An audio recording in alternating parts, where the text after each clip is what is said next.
edition of Back Roads of Illinois with Cesar Delgado. We were Central Illinois agriculture source, and in the Midwest alongside of Central Illinois agriculture. We're glad you're here on Back Roads of Illinois. Our guest today is Merrill Crowley from Ag Trader from Watska, Illinois. We were talking about the commodities markets with him and his response to the planting season for Central Illinois. We were looking forward for this conversion with him. I looked the beans markets. March beans was not so good with direct from the beans markets. Well, I look into the market, but the markets are reaction for this post-harvest from South America, like in Brazil and Argentina, but it was pretty much different from December to April after their growing season. Right now, with their harvest season in South America. The market says voltage for this growing season for us, but it's uncertainty. This is your agricultural news on Back Roads of Illinois. The farm bill might be worked out for next following weeks after long-distance relationship between the Republicans and Democrats as well, but there is anything would be harmful to the farm bill in Washington, D.C. It's been a while since last year. The weather models indicate more rain in the Midwest. The weather forecast for heavy rain on this weekend and next week. Some farmers are planting corn today, but they have to be patient until next week. Meantime, El Nino is fading away to Louisiana and Nina could be in here. The Department of Agriculture is expanding their crop and livestock. The Department of Agriculture announced to expand this program. This time is for the Commodity Markets Update on Back Roads of Illinois. Corn futures finished in up 3 to 2 cents. Soybean futures finished in down 7 to 8 cents. Wheat futures finished in up 8 to 9 cents. Now that we are going to talk about the livestock market for today on this morning. Live cattle finished in up 8 to 9 cents per weight. Feeder cattle finished in down 7 to 8 cents. Lean hogs finished in up 2 to 3 cents. This is your Commodity Markets Update Minute on Back Roads of Illinois. We're back with Merrill Crowley from Ag Trader. I'm joining with Merrill Crowley from Ag Trader in Watska, Illinois. Welcome to the show. How are you, Merrill? I'm doing good. Thanks for having me.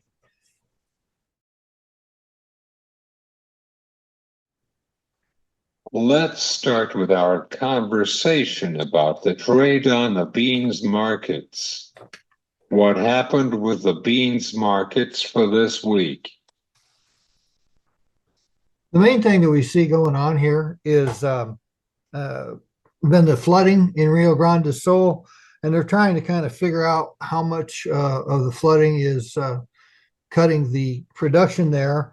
I was figuring on some rough figures I was doing yesterday that we're losing roughly 4 to 5 million metric ton of beans. Not a whole lot in the corn because the corn harvest was 82% complete. And I believe the soybean harvest was like 64% complete, 65 in that area. So it was going to hurt the beans more. And as always, when you have something like this happen, the emotion gets involved. And, the meal especially got a big boost. And part of the reason for that, pushing the meal more, is the fact that everybody was kind of sitting back expecting that crop to come in. Argentina loves to sell the oil and meal instead of just the whole bean. and take advantage of that extra money for the crush. And that's going to delay and hurt some of the quality of that meal that's going to come to market. So right now we're still kind of trying to decipher how much of those, how many beans were lost in total. We got some new stuff out today. Let's see.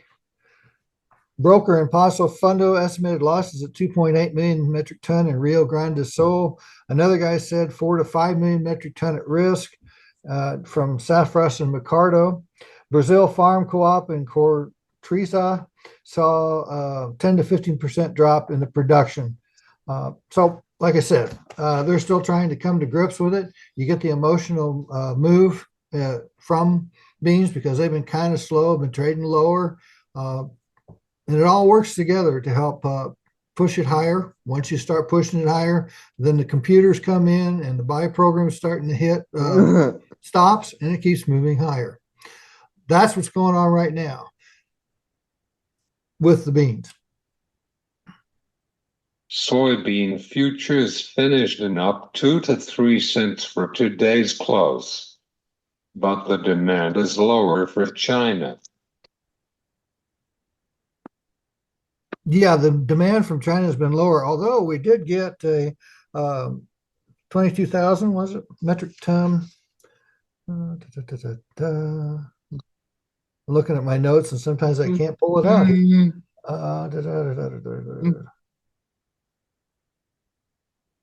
Yeah, I believe it was 22,000 metric ton. It was sold to unknown. So that could have been Chinese business. That was the other thing that kind of got me with the bean rally yesterday is it almost looked like somebody was coming in and doing some buying. So, but so far, projections by 6 million bushels. So that's right on the line there. The wheat sales are projected to exceed projections by 9. However, the bean sales are expected to trail USDA projections by 66 million bushel. So we possibly could see a reduction in old crop stocks by about 50 million bushel to kind of bring that together. The other thing then is we're looking at the yields of 86.5 million bushel. Then you could take bushel. Acreage intentions of 86.5 million acres. And you could take 1 million off for harvested. Add the trend line yield, which from the outlook form was 52. That might be different on the actual report, but the trend line for the outlook form was 52, and that nets us 4.446 billion bushel in production, and that's up 352 million over the old crop. Now we already got the old crop running about 314 million bushel carry over. And so how are we going to utilize that if we're running behind in our exports? Crush is strong right now, but Argentina has yet to bring their new crop to market, which I mentioned earlier. And so we also have all these new plants that they were talking about coming online. Well, we got the drop in the crush margins, so that's not going to encourage them to do that.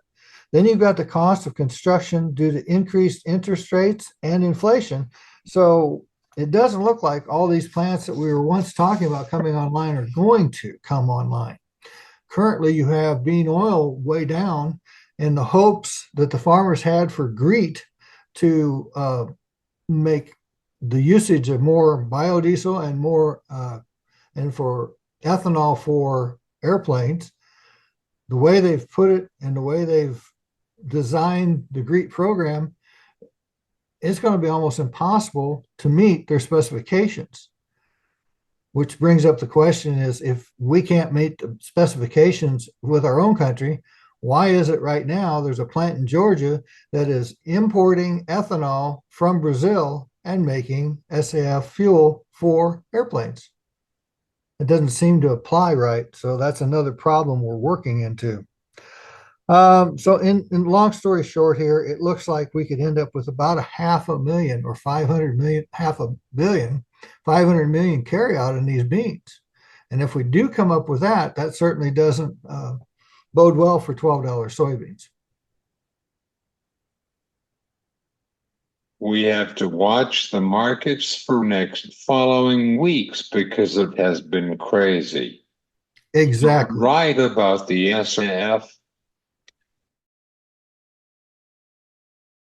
It's looking better and better as an investment. We've got to get below the 2 billion bushels. And it doesn't look like that's going to happen. It looks like we could add another 150 million, maybe, which isn't a big increase. But the corn situation now is starting to become a little bit tighter than, say, the bean situation is. And so both those markets are fighting each other and trying to find out who's going to win the farmer for planting. And so I'm not saying this right, I know that, but I just don't think that, there's a lot of things that can go on, a lot of things can push the market higher. Want to mention before I forget, we had a guy on Commodity Week, John Sander, and he said something that I thought was really interesting. 33 out of the last 34 years, the beans have rallied higher than the January high. And that was 1175. I think that was 1175. No, 1275. In the corn, the last 32 out of 34 has seen a higher close than January. And our close on January was 502. So those are pretty good odds saying that we're going to take out those highs. I've been looking for these markets, projecting that they will at least close these gaps. I'm not the only one. The other thing I was looking for is I was looking for a cycle low in May. And unless it's come early, I still think we have yet to see that cycle low hit. It doesn't mean we're going to have lower prices. It just means that this first initial push may come back. Now, closing over $12 beans, I think that's great. It suggests that beans are on their way, but what is here to continue to push it higher is the question. And really the same thing with the corn. Now, the corn will be more susceptible to weather because that is getting a little tighter situation now as you see the production out of Argentina drop and possibly a weather delay, and we have less corn planted here. That's pretty hectic for right now, alongside with the weather models indicate more rain in central Illinois. Right. And That's as you pretty said, crazy situation, Merrill. you've got it right on the nail. You've hit the nail on the head. It's a crazy situation.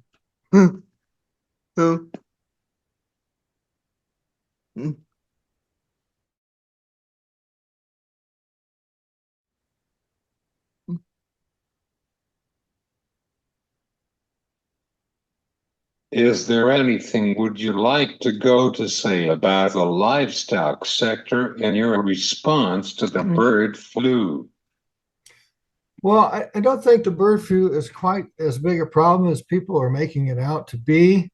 It's something we definitely need to watch. I think you have to commend the USDA for getting right on top of it, testing the meat products from some of these animals and finding out that it's not contaminated.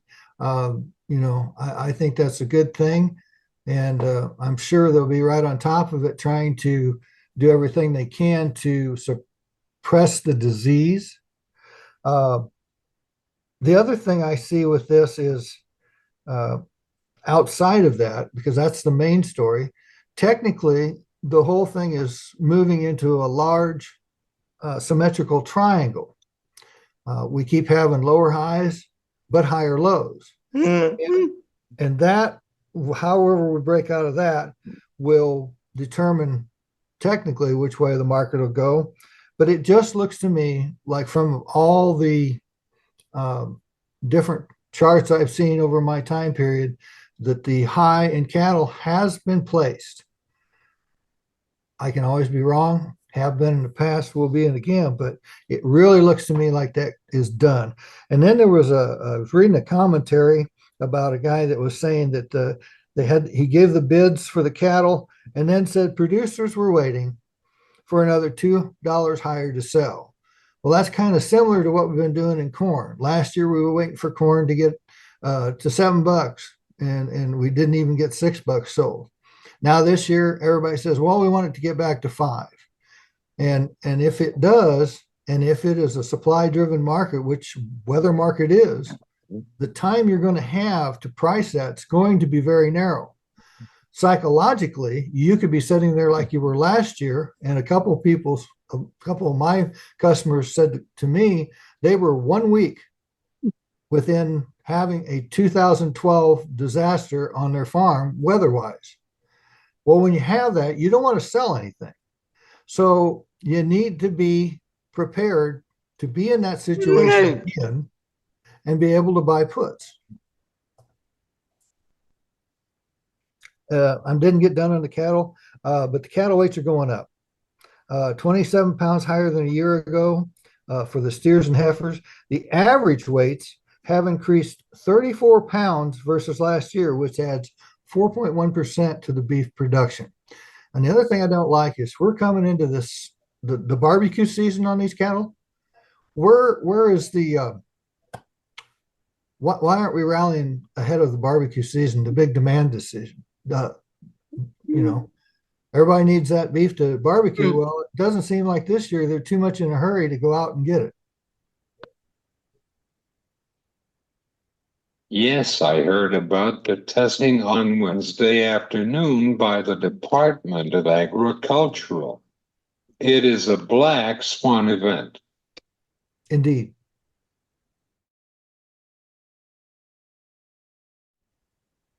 Do you have any final thoughts about these commodity prices for corn? I think because of my experience over the years, and I've been dealing with grain markets, not as a broker, but I've been dealing with grain markets in some sort of capacity since 1982. And so I have seen almost every year give you an opportunity to have a decent profit. Not near the profits we saw in 21 and 22, but to have good profits so you can continue farming. But years like this, you need to be aggressive in your sales, and you need to be keeping it flexible so that you don't have a production problem. And I think the puts would give you a good way to take care of that. That's true story. Thanks, Merrill. Well, thanks for having me on. Appreciate it. This is Merrill Crowley from Ag Trader in Watska, Illinois, on back roads of Illinois.